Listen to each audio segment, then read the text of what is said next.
Selanjutnya potongan keempat dari hadis adalah jawaban Nabi SAW, tunaikanlah hak yang menjadi kewajiban kalian.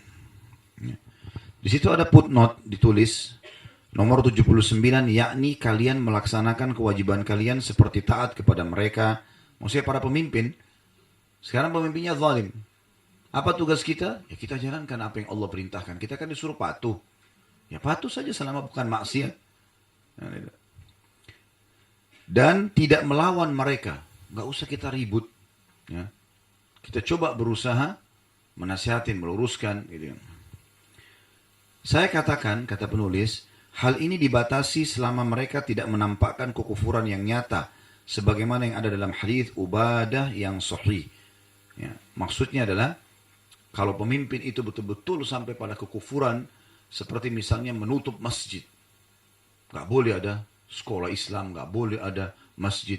Melarang umat Islam ibadah itu lain. Dia sudah menahan orang untuk ibadah kepada Allah SWT, itu hukumnya berbeda. Tapi kalau kita masih boleh sholat, kita masih bisa puasa, kita masih bisa sedekah, kita masih bisa majelis ilmu, udahlah, doakan supaya dapat hidayah. Ya. Dan jangan perbanyak musuh ya. Ini yang saya pernah jelaskan. Banyak orang subhanallah di Indonesia ini kayak jadi seperti kacang goreng saja ya. Membicarakan orang, pemimpin-pemimpin. Dicaci maki fisiknya, caci maki mukanya, caci maki apanya. Terus kalau kita tidak bisa ketemu dan tidak bisa minta maaf di dunia. Yakin nggak kalau kita ini akan ketemu di akhirat? Itu keyakinan seorang muslim loh. Ketemu. Pernah Urwah bin Zubair rahimahullah menemui seorang anak muda mencaci maki Hajjaj bin Yusuf. Hajjaj bin Yusuf ini pemimpin yang zalim waktu itu. Orang yang tidak sefaham dibunuh sama dia. Walaupun ulama, dia nggak pusing. Gitu kan? Maka anak muda ini caci maki terus kerjanya. Dicaci maki pemimpin itu, Hajjaj ini. Dia begini, dia begini, dia begini. Oleh Urwah bin Zubair dipegang tangannya. Kata Urwah, wahai saudaraku, jaga lisanmu. Ya. Sesungguhnya kamu ya, dan orang yang sedang kau bicarakan akan ketemu hari kiamat. Kamu dan orang yang kau bicarakan akan dipertemukan pada hari kiamat. Kalau ada orang yang ada orang yang dizalimi oleh Hajjaj, oleh pemimpin sekarang ini, namanya dia Hajjaj kebetulan. Dia ada orang yang dia zalimi, maka pasti Allah akan memberikan hak orang yang terzalimi darinya. Mau nggak mau, Allah akan hukum dia. Tetapi jangan lupa, Allah pun akan memberikan Hajjaj hak-hak dari orang yang menzaliminya. Sekarang dia zalim nih, diambil tanahnya orang, dia segala macam. Oke, dia dihukum sama itu. Kita gunjing dia, kita juga dosa kan? Berarti kita nanti akan diambil pahala kita, dikasih kepada dia, walaupun dia orang zalim. Kan jadi masalah. Lalu untuk apa kita masuk ke wilayahnya orang lain? Lebih baik kita bilang, ya Allah berikan hidayah. Ya, ini kadang-kadang ibu-ibu lagi masak di dapur bicara politik. Untuk apa?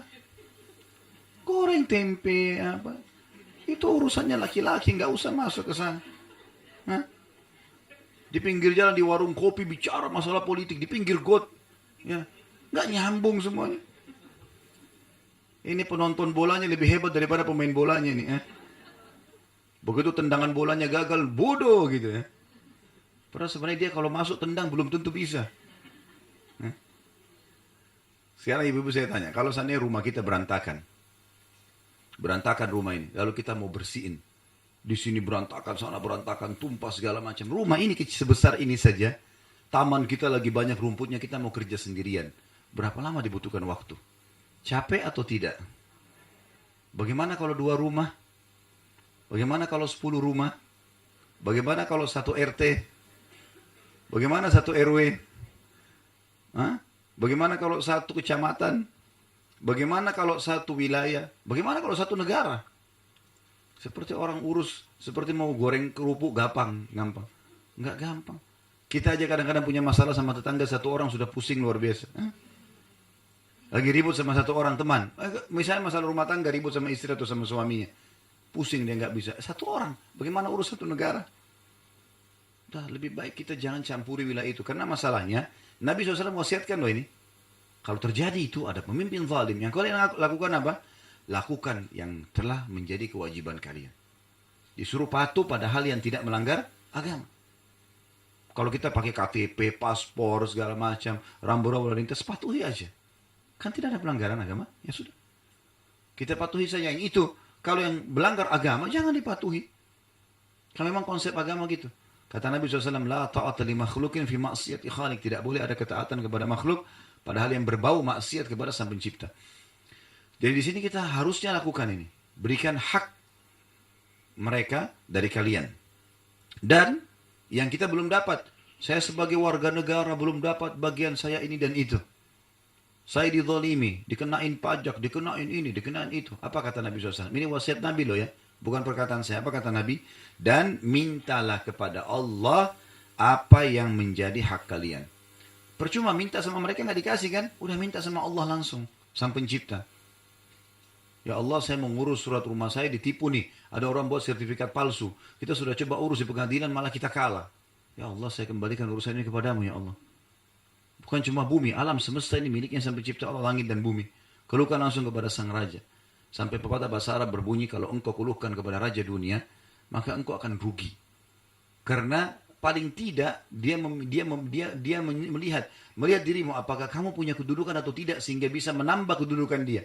Tapi kalau kau minta kepada Sang Pencipta Allah, maka tidak akan berpengaruh permintaanmu dan permohonanmu kepada kedudukan Sang Pencipta Allah. Allah akan berikan kamu kedudukan yang terbaik di dunia.